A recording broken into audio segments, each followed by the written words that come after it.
আসসালামু আলাইকুম। একটি খবর দর্শক দেখলাম, ঢাকা অঞ্চলের হোটেল রেস্তোরাঁয় মূল্য ছাড় পাবেন পুলিশ সদস্যরা।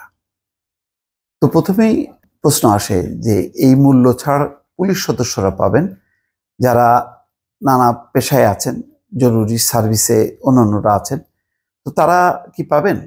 এটা কিন্তু সুনির্দিষ্ট হয়নি এবং এরকম সরকারি ঘোষণাও হয়নি। কিন্তু পুলিশ সদস্যদের জন্য এই ছাড়টা দেওয়া হবে। তো কেন? পুলিশ সদস্যরা কি মানে অন্যান্য পেশায় যারা আছেন তাদের থেকে কি কম সুযোগ সুবিধা পেয়ে থাকেন? তার মধ্যে এই যে ছাড়, হোটেল রেস্তোরাঁ, বিভিন্ন প্রাইভেট যে হোটেল রেস্তোরাঁ, তারা যে মূল্য ছাড় পাবেন, এই মূল্য ছাড়ের মানে এই সুবিধার যেই খরচটা, এই খরচটা কে বহন করবে? এটা কি এক ধরনের মালিকদের উপরে চাপানো হচ্ছে কিনা, এটা আমার প্রশ্ন। কারণ পুলিশ সদস্য কম নেই ঢাকা অঞ্চলের। যদি পুলিশ সদস্যদের হিসাব করা হয়, প্রচুর পুলিশ সদস্য। তো তারা জানি না কি ধরনের কত ডিসকাউন্টে 20% নাকি 30% কোন এতে তারা এই সুবিধাটা পাবেন, থাকা এবং খাওয়া দুটোই। তো বিভিন্ন হোটেলে থাকার ব্যাপারটা কেন আমি এটা বুঝলাম না।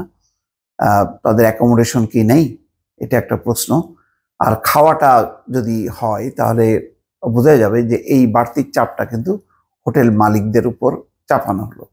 এখন এটা তারা বলছে এটা কর্পোরেট চুক্তির মতন। তো বিভিন্ন কোম্পানি, তো সব কোম্পানি তো না।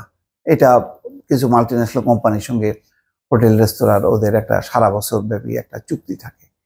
এটা এক ধরনের কি ফাও খাওয়া অথবা চাপাই দেওয়ার ব্যাপারটা আসলো কিনা, সেটা আমার একটা প্রশ্ন। যে এইভাবে যদি পুলিশও এই সুবিধা নেয়, তাহলে সাংবাদিক তারা কেন নেবে না? ডাক্তার তারা কেন নেবে না? ইঞ্জিনিয়ার তারা কেন নেবে না? অন্যান্য কোন পেশার গুরুত্ব নেই? সব পেশারই তো গুরুত্ব আছে।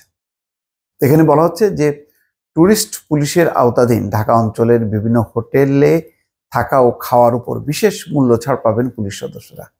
গত 26শে এপ্রিল ট্যুরিস্ট পুলিশের ঢাকা অঞ্চলের পুলিশ সুপার নাইমুল হক এই সংক্রান্ত একটা চিঠি পাঠিয়েছেন সদর দপ্তরে।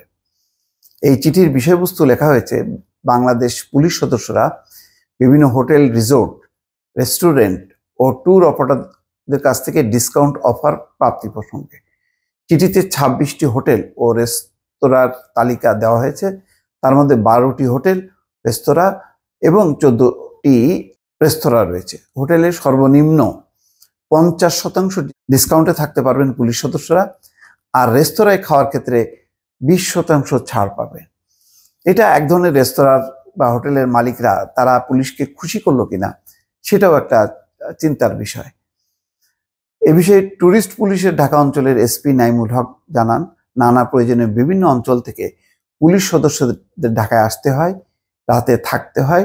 সরকারিভাবে তাদের যে ভাতা দেওয়া হয় সেটি প্রয়োজনের তুলনায় খুবই কম। তো প্রয়োজনের তুলনায় যদি খুবই কম হয়, সেটা তারা সরকারের কাছে বাড়ানোর জন্য বলবে।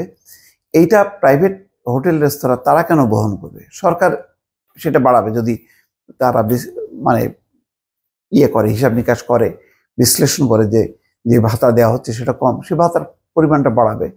সেটা হোটেল রেস্তোরাঁর উপর চাপানো কেন, এটা হলো আমার প্রশ্ন। তাই হোটেল রেস্তোরাঁর সঙ্গে চুক্তি থাকলে দেখা যায় তারা একটু কম খরচে থাকা ও খাওয়ার সুযোগ পাবে, এতে পুলিশ সদস্যদের সুবিধা হয়। এই যে সামান্য একটা সার্কুলার বা প্রজ্ঞাপন, এটা যে কি পরিমাণ মিসইউজ হবে, এটা আমরা বিভিন্ন সময় অতীতের অভিজ্ঞতা থেকে বলতে পারি। এসপি নাইমুল হক আরো বলেন, এটা অনেকটা কর্পোরেট চুক্তির মতো।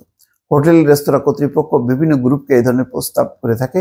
পুলিশ সদস্যদের জন্য হোটেল রেস্তোরাঁ কর্তৃপক্ষ এই প্রস্তাব করেছে। এই ধরনের চুক্তি কক্সবাজার, সিলেট সহ বিভিন্ন অঞ্চলের হোটেল ও রেস্তোরাঁর সঙ্গে পুলিশের রয়েছে। তা তো থাকবেই, পুলিশ ছাড়া তাদের চলে না। ফলে পুলিশও এই সুযোগটা নিচ্ছে হোটেল রেস্তোরাঁর মালিকদের কাছ থেকে, আবার তারাও নিচ্ছে। পারস্পরিকভাবে এটি লেনদেন চলতেছে আর কি। এর ফলে সেই হোটেলগুলো, রেস্তোরাঁগুলো, তাদের মান, তাদের নিরাপত্তা, এই সমস্তগুলো অনেকগুলো প্রশ্ন আছে। পুলিশ যদি নমনীয় থাকে তাদেরকে এই সমস্ত সুবিধার বিনিময়ে, তাহলে এইগুলোর সার্ভিস, এইগুলোর খাবারের মান, আরো অন্যান্য বিষয়গুলো কিন্তু নিশ্চিত হবে না। তো এটা জানি না, এটা এক ধরনের পারস্পরিক মানে স্বার্থ পূরণের একটা চুক্তি হলো কিনা সেটা এখন দর্শক প্রশ্ন। ভালো থাকবেন। আল্লাহ হাফেজ।